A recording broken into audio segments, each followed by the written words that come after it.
hoy, fieles restauran histórica iglesia y dan esperanza en medio del caos en Estados Unidos. Orden de Malta en El Salvador ayuda a los afectados por tormenta tropical Amanda. Papa Francisco dona 1 millón de euros a Cáritas de Roma para nuevo fondo de solidaridad.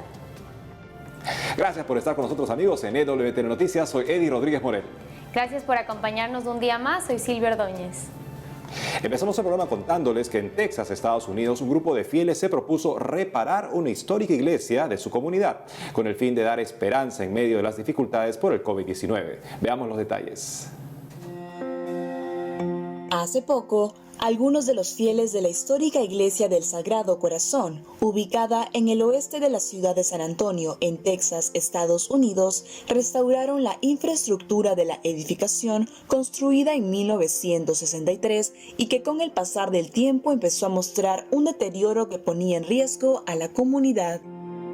En recientes declaraciones a medios locales, el padre Frederick Misengo, párroco de la iglesia, contó que esa situación se convirtió en una responsabilidad y preocupación para la comunidad en San Antonio, luego de notar que los bancos de madera se habían agrietado y astillado.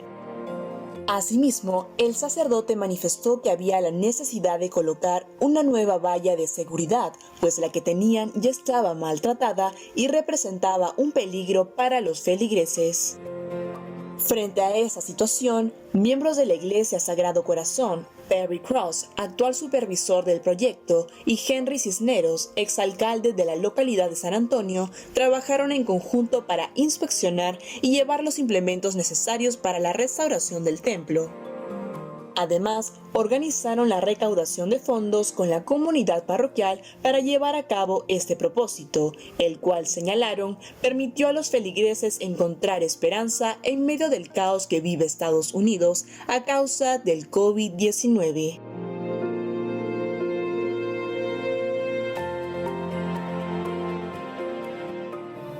Y nos vamos hasta El Salvador, donde se encuentra nuestra corresponsal Sara Larín, quien nos trae información sobre la Orden de Malta en el país, que está brindando ayuda a los afectados por la tormenta tropical Amanda. Adelante, Sara.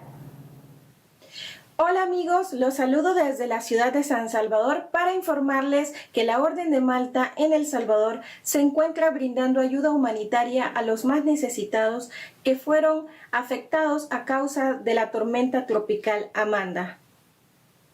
La Orden de Malta en El Salvador trabaja arduamente para brindar ayuda humanitaria a los salvadoreños que han sido afectados por la tormenta tropical Amanda, que dejó graves daños en la infraestructura de todo El Salvador. Incluso causó pérdidas humanas y muchas familias fueron evacuadas de sus hogares. Las inundaciones se dieron en medio de la crisis alimentaria a causa de la cuarentena obligatoria por la pandemia. Cabe mencionar que la Orden de Malta opera desde 1974 en El Salvador. Posee 8 clínicas asistenciales para los enfermos más necesitados, ofreciendo consultas médicas, servicios de laboratorio clínico, así como consulta odontológica de emergencia. Actualmente, a pesar del riesgo de contagio del coronavirus y los inconvenientes por las restricciones de movilidad, la Orden de Malta entregó canastas alimentarias, artículos de higiene personal y donaciones de medicamentos a los damnificados asistidos por el padre Héctor Roca, párroco de la parroquia San Juan 22, ubicada en el cantón Zapotitlán de Ciudad Arce. También llevaron donaciones de comida a 675 familias de las comunidades más pobres ubicadas en San Bartolo y Lopango, Zacatecoluca, Coatepeque, Santa Ana, Sonsonate, Santa Tecla, Rosario de Mora y la comunidad Mercedes Umaña en Usulután.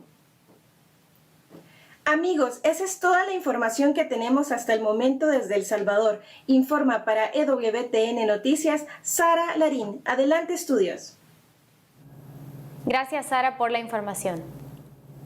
En otras noticias les contamos que el Papa Francisco decidió donar 1 millón de euros para Cáritas Roma. Veamos.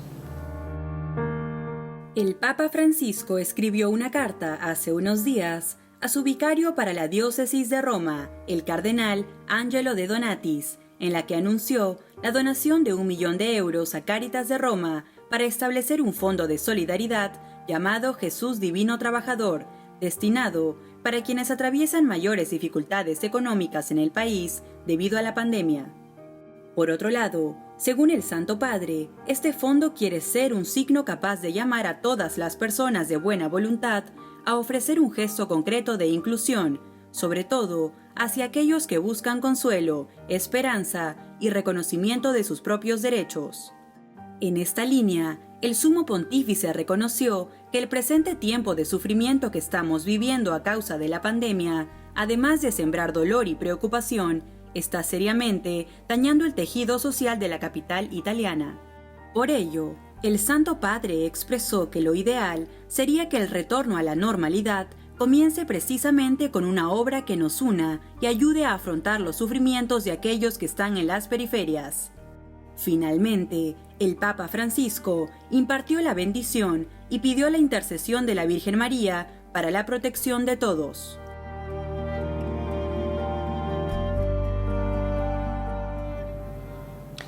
Un importante gesto del Santo Padre, se dice que la caridad comienza por casa y él es el obispo de Roma. Esta donación es para Cáritas Roma, pero nos hace entender justamente la importancia de la caridad que comienza por casa, pero no se queda en casa. Tenemos que vivir la caridad incondicionalmente en nuestro entorno familiar, como para que se pueda irradiar más allá a los que más la necesitan. Por otro lado, en los países de Filipinas y Jordania ya comenzaron las reaperturas de templos. Veamos cómo fue este inicio. Frente a la reapertura de las iglesias en distintas partes del mundo, bajo altos estándares de salubridad y prevención por el coronavirus, templos sagrados en Filipinas y Jordania han empezado a abrir sus puertas para realizar celebraciones eucarísticas con un número reducido de fieles. En esta línea, el pasado primer domingo de junio, en la iglesia de Quiapo, Manala, en Filipinas, mientras que el personal de limpieza se encontraba dentro del templo desinfectando las bancas y sillas que se usarían, los feligreses ya se encontraban en las afueras de la parroquia, haciendo largas colas para poder ser partícipes de la primera misa dominical desde que el país entró en el bloqueo por el COVID-19.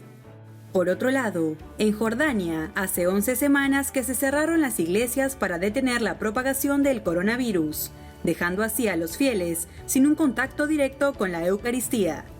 Frente a esto, desde que las autoridades comenzaron a aliviar las restricciones impuestas desde marzo, todos los fieles que asistan a misa deberán hacerlo con guantes para evitar el contacto directo con los demás y de igual forma respetar el uso obligatorio de mascarilla.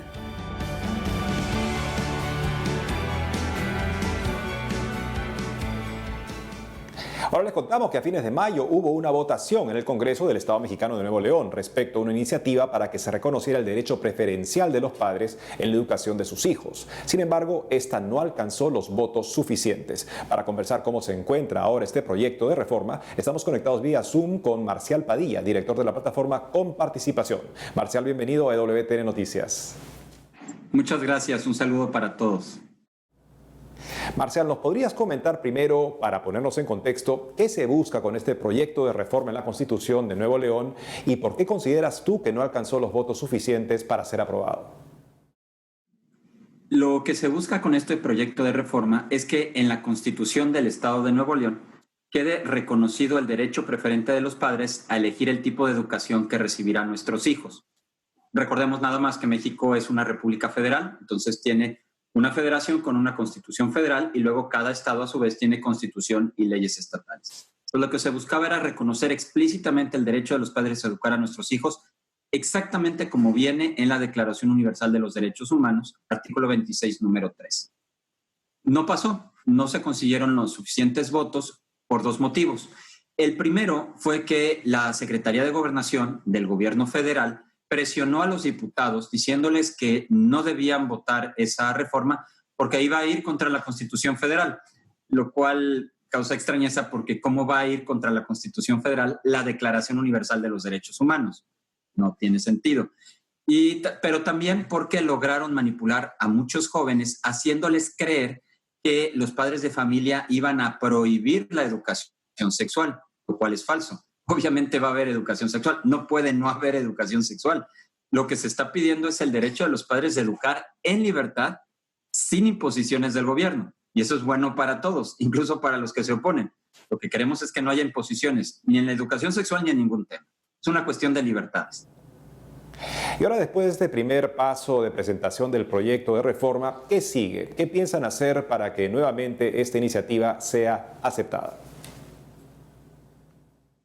Las asociaciones de padres de familia, sea la de colegios de gobierno como la de colegios privados, van a seguir buscando a los diputados con el respaldo de la sociedad para que vuelvan a presentar la iniciativa hasta que se reconozca este derecho.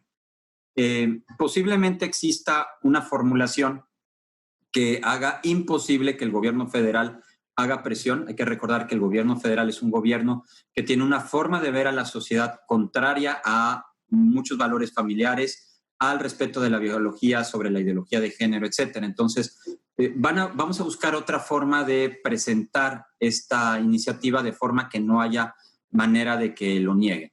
Una forma de hacerlo es tomar el texto de la Convención sobre los Derechos del Niño, que en el artículo 5 dice que los Estados partes respetarán los deberes y los derechos de los padres de familia para guiar a sus hijos y darles orientación, porque esta Convención sobre Derechos del Niño es completamente vinculante para el gobierno.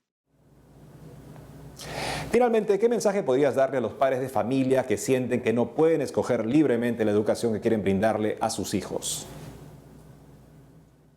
Yo creo que cualquier padre de familia sabe que hay cosas que no se espera que nos den permiso. Simplemente tenemos que luchar por nuestros hijos, pedir por los cauces legales y respetuosos, pero definitivamente sin titubeo, exigir el reconocimiento de nuestro derecho. Es algo que lo tenemos que hacer y no se puede esperar a que nos lo den como si nos dieran un favor. Que no se detengan. Esto no se va a detener a no ser que nosotros nos detengamos. Marcial Padilla, muchas gracias por habernos acompañado hoy en EWTN Noticias. Gracias. Un saludo a todos los que siguen el canal. Gracias nuevamente, Marcial. Amigos, tenemos que hacer una pausa, pero al volver tendremos una entrevista con una abogada argentina que fue denunciada junto a 2 médicos por buscar impedir un aborto no punible de una menor de 14 años. Además, Familia Salesiana estrena el mediometraje Zatti, Hermano Nuestro, que trata de la vida de un gran beato ítalo-argentino. Ya regresamos con más información en EWTN Noticias.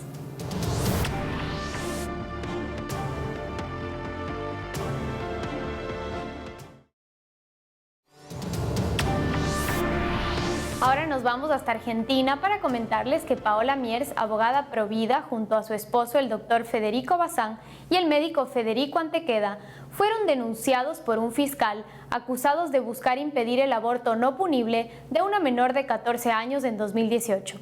Asimismo, a pesar de que un juez los declaró libres de culpa y cargo, el fiscal ha apelado a la Corte diciendo que el juez está parcializado.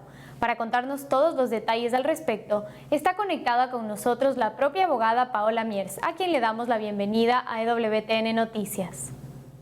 Hola a toda la querida audiencia de EWTN. Abogada, por favor, ¿nos podría comentar qué fue lo que sucedió con la menor en 2018 y por qué los denuncia el fiscal? Bueno, primero es muy importante aclarar que en el 2018 nuestro Congreso, nuestro Poder Legislativo, ¿sí?, votó, sancionó, se votó en el Congreso, se debatió la ley de aborto, ¿sí? En Argentina el aborto es ilegal.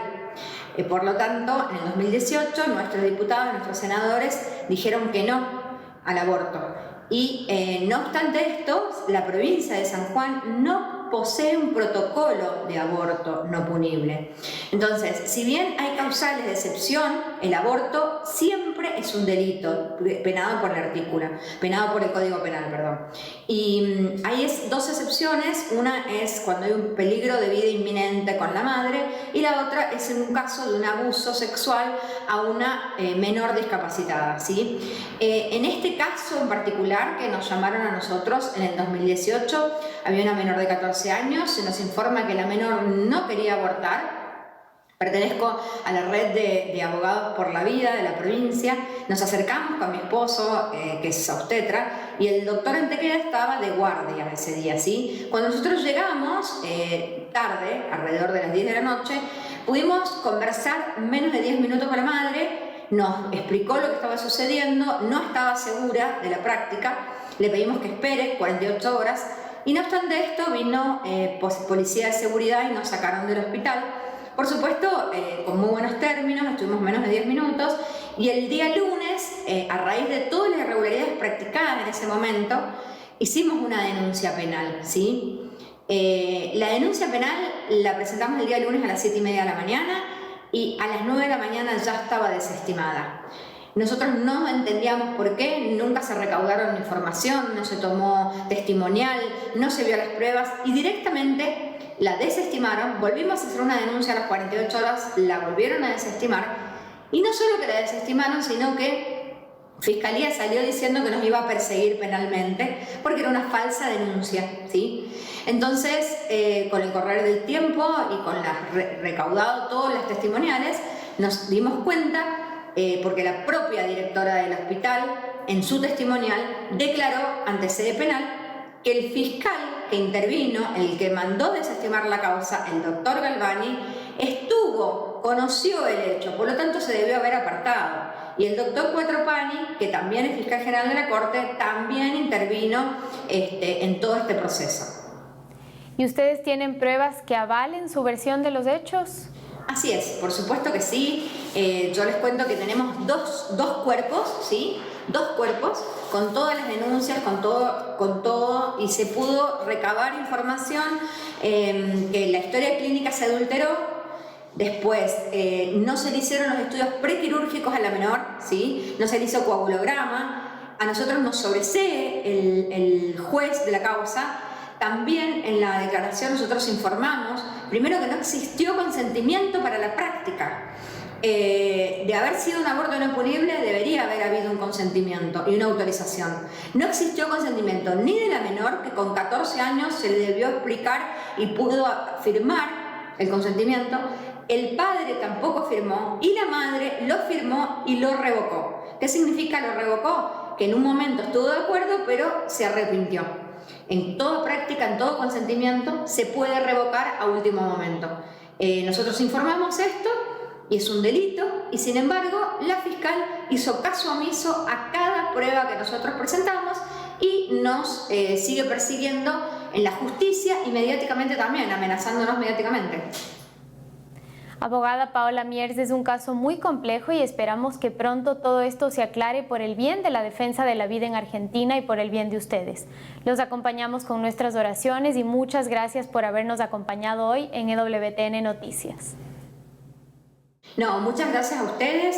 Es muy importante que el mundo se entere que acá hay un comercio externo, que el aborto, primero, que no es legal, segundo, que en la vida comienza desde el primer momento de la concepción y debemos respetar la vida porque es el primer derecho, el derecho inalienable.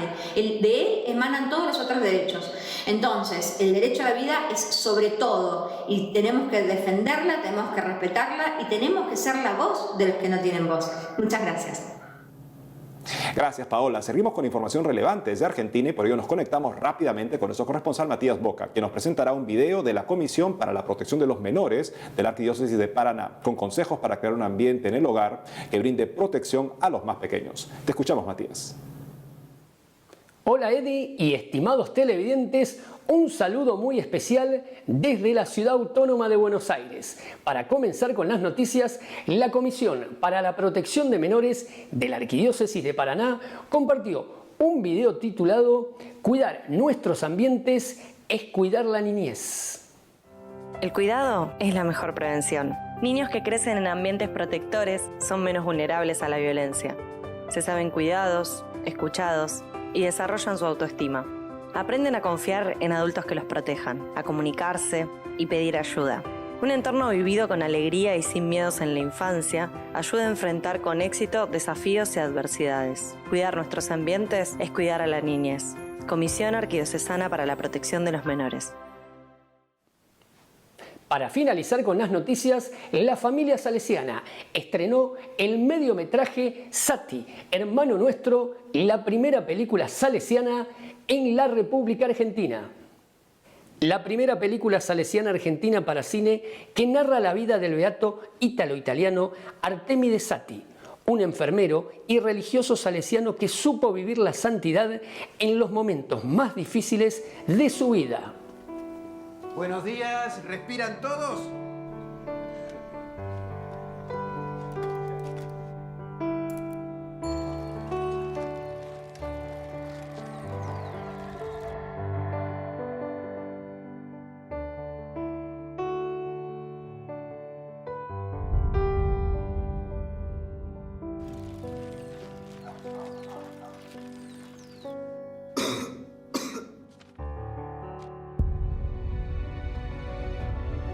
Estos terrenos nunca fueron nuestros. Primero pague y después hablamos. No podemos ayudarlo. ¿Qué vamos a hacer con toda esta gente? ¿Por qué? ¿Por qué? Este hombre vive en la luna. ¿Nos convertimos en usurpadores de repente? ¿A dónde vas?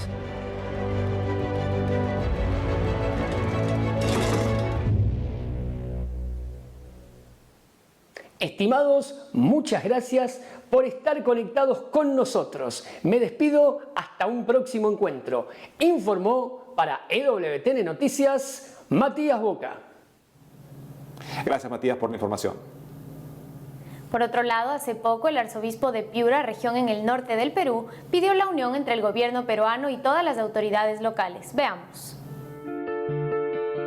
Hace unos días, Monseñor José Antonio Eguren, arzobispo de Piura, ciudad ubicada en el norte del Perú y una de las regiones más afectadas por el coronavirus, invocó a la unidad entre las autoridades locales y nacionales para afrontar la emergencia del COVID-19.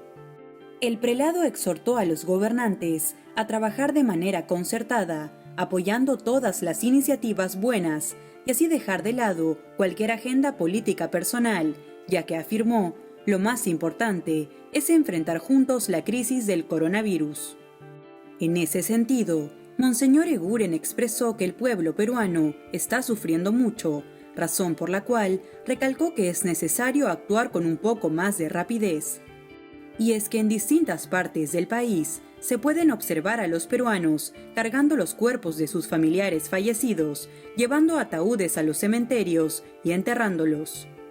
Asimismo, también hay interminables colas de personas que intentan conseguir tanques de oxígeno para así poder cuidar a sus enfermos que se encuentran en estado crítico de salud.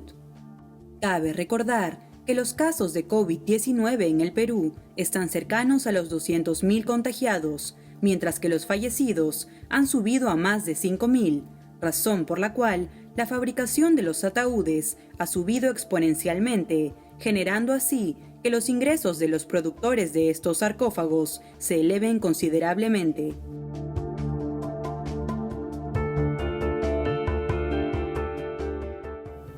En otras noticias, Abby Johnson, exdirectora de una clínica abortista y ahora líder provida, conducirá una serie donde ex trabajadores de clínicas de aborto cuentan su testimonio. Veamos.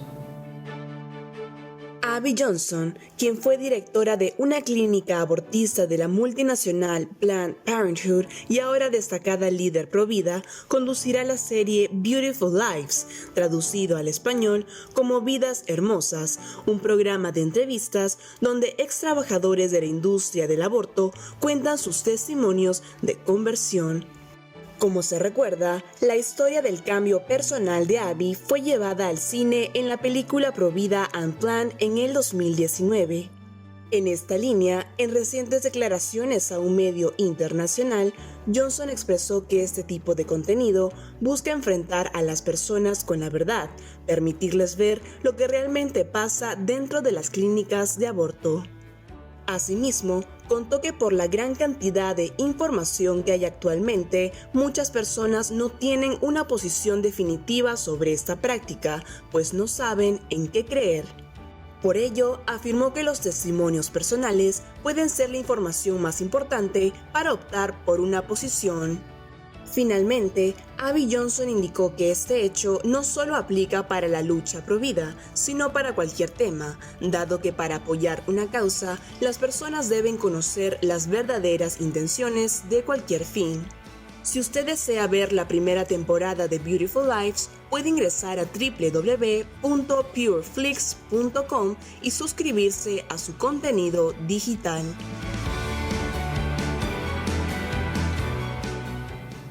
Abby Johnson es una historia del bien mayor que Dios puede sacar del mal, el mal del aborto, porque ella cooperó con la muerte de muchas criaturas.